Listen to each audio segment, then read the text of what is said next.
Hello friends, आपका स्वागत है हमारे चैनल मनभावन संगीत और ज्ञानगंगा में। आज हम आपको लेके चलेंगे एक ऐसी भारत भ्रमण यात्रा पर जो कि बहुत लंबी यात्रा है। और दोस्तों, हमारा परिचय, मैं रवीश कुमार गौड़, भारतीय वायुसेना से retired senior non commission officer, और साथ में है मेरी वाइफ सर्वेश। हम दोनों ही इस यात्रा को पूर्ण करने का निश्चय किया है। और फ्रेंड्स, ये यात्रा का आज हमारा तीसरा दिन है कि लगभग 13,000 किलोमीटर कवर होगा और 13 प्रदेश और बहुत सारे शहर अक्रॉस, और इसमें 8 ज्योतिर्लिंग भी कवर किए जाएंगे।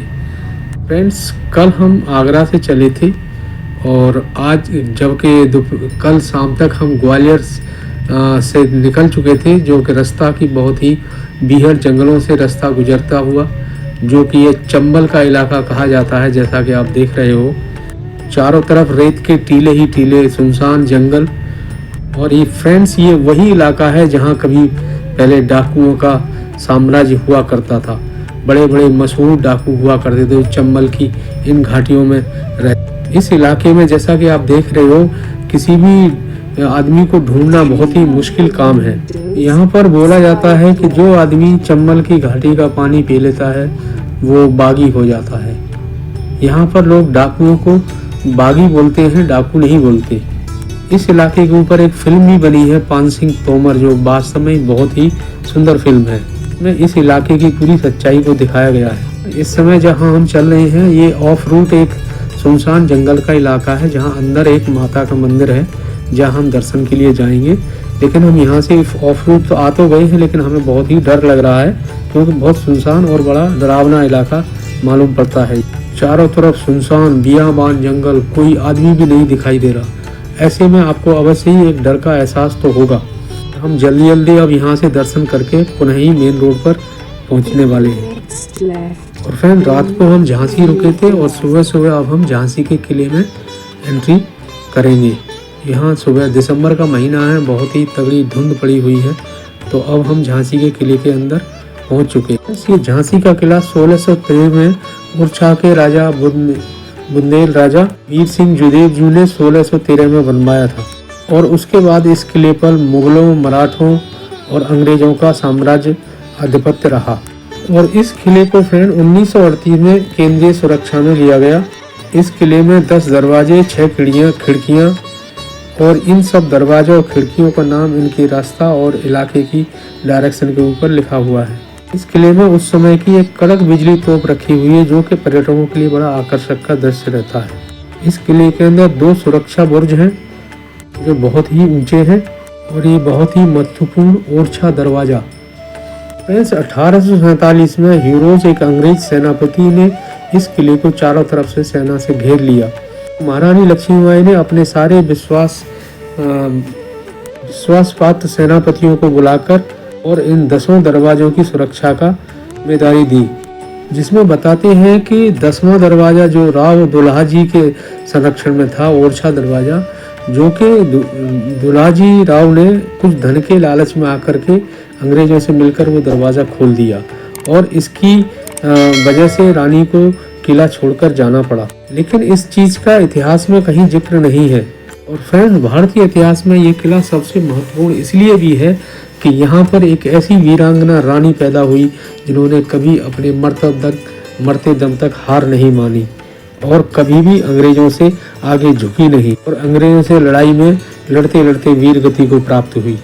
यह एक उस समय की बड़ी अद्भुत घटना थी, जिससे कि स्वतंत्रता संग्राम को बहुत ही ज्यादा बल मिला। फ्रेंड्स, जो आप देख रहे हो, यही कड़क बिजली तोप है जो यहाँ पर पर्यटकों का आकर्षण केंद्र बनती है। तोप का इस्तेमाल राजा गंगाधर राव के समय होता था, लेकिन इसकी आवाज की वजह से बाद में रानी लक्ष्मीबाई ने इस तोप को बंद करवा दिया था। एक गेट इसमें रानी लक्ष्मीबाई के नाम से है, और उधर ही बड़े गणेश जी का मंदिर है, जैसा आप देख रहे हो।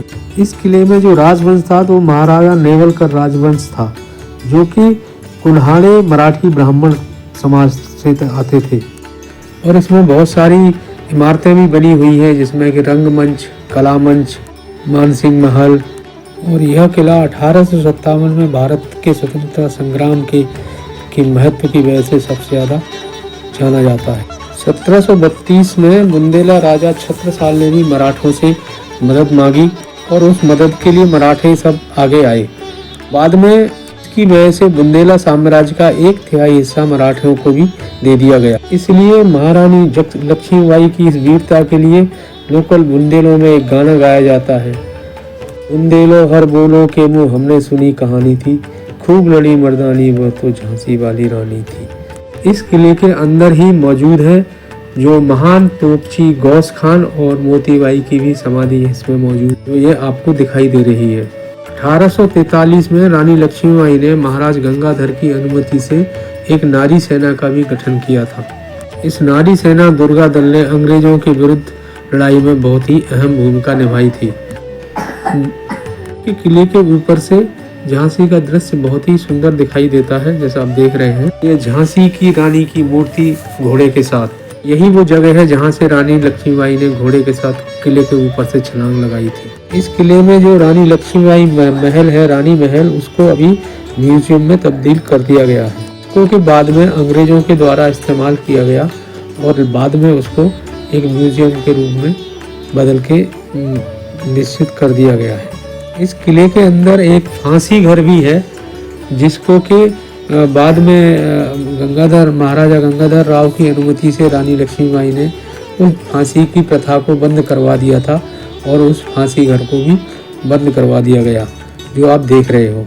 और किले के अंदर ही कारागार गृह भी किले के अंदर था, जिसका दरवाजा सामने दिखाई दे रहा है। तो फ्रेंड, जैसे कि आप इन वीडियो को देख रहे हो, हमारी वीडियो को शेयर और लाइक करें और चैनल को सब्सक्राइब करें। और मुझे पूर्ण आशा है कि आपको इन वीडियो को देखकर के वास्तविक यात्रा का अवश्य ही एहसास हो रहा होगा, क्योंकि इन वीडियो का संकलन मैंने उसी तरीके से किया है। इसमें स्क्रोलिंग टेक्स्टों के जरिए भी किले के बारे में जानकारी साथ ही साथ दी जा रही है। तो फ्रेंड्स, ये वीडियो आपको कैसी लग रही है हमें अवश्य ही कमेंट में लिख करके बताएं और वीडियो को शेयर और लाइक करें।